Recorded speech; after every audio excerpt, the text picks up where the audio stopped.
Welcome to Facts TV News, where everything is true.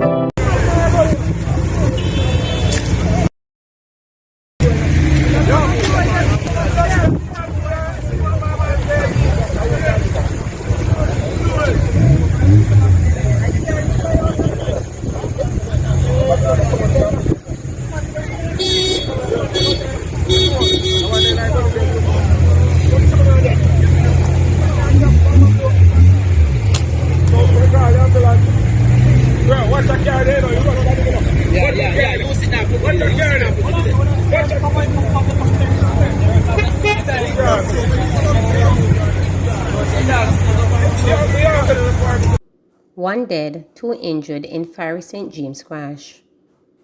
A man has succumbed to injuries sustained during a motor vehicle crash on the Rose Hall Main Road in St. James on Wednesday night. The collision, which took place near the Spot Valley intersection, involved a Toyota Corolla and a Nissan Windroad.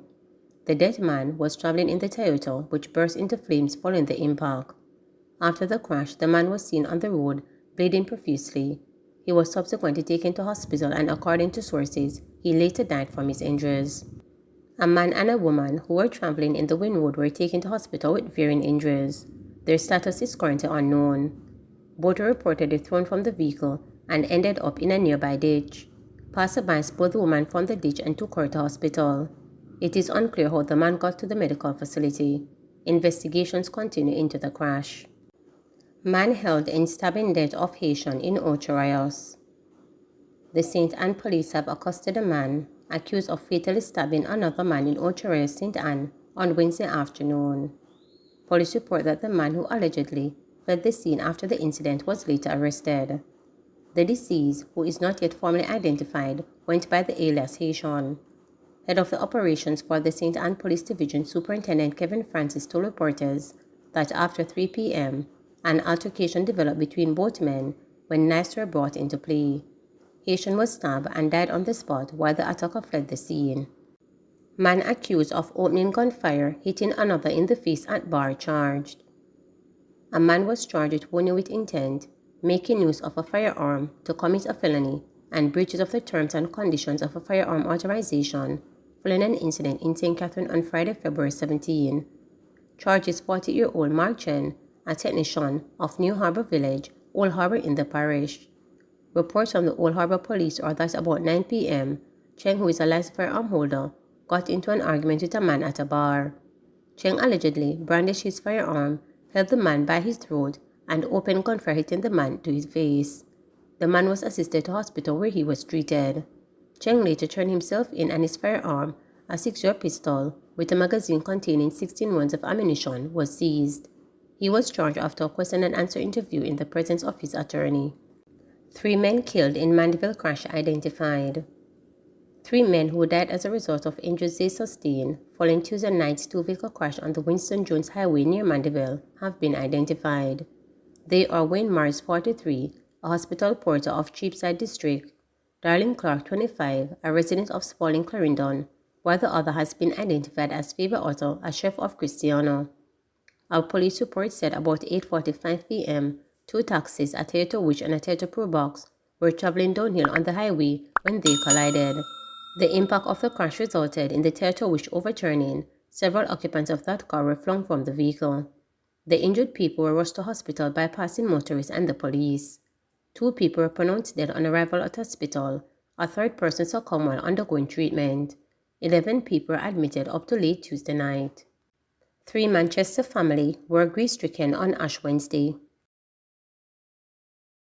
He was a jovial person, always smiling, very supportive, helpful. Can always rely on him to assist his dad in the business. This loss is, I don't even know how we're gonna go forward, knowing that he's not alone.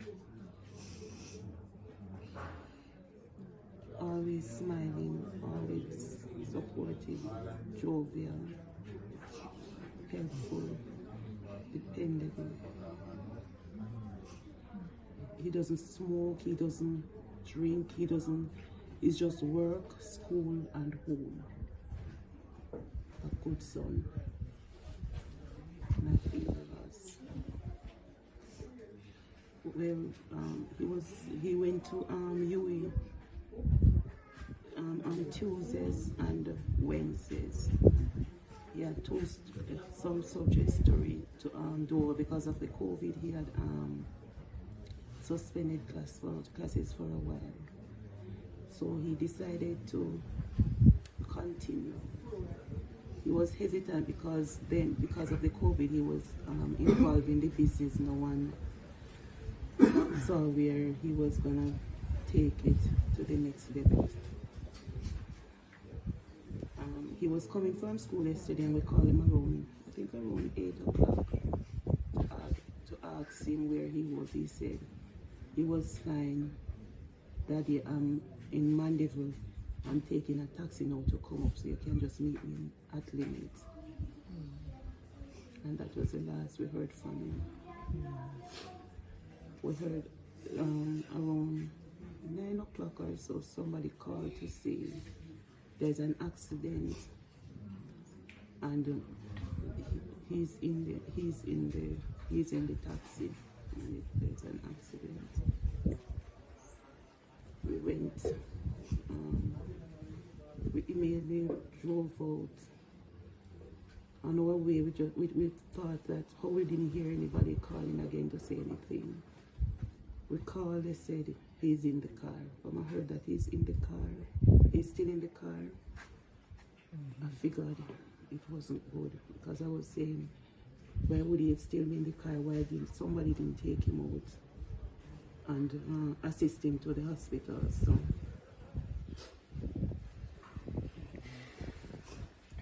I heard he was trapped in there because my daughter went to the scene, and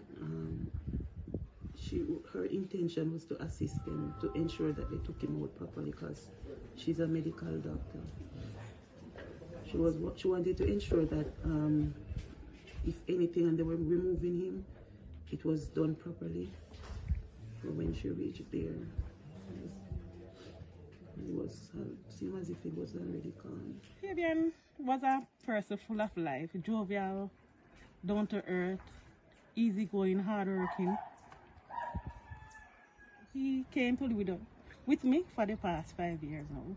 I come in the community and I knew him before he joined the organization that I work with. And when we joined it, we know him as a very decent, humble, nice worker, very, very committed person.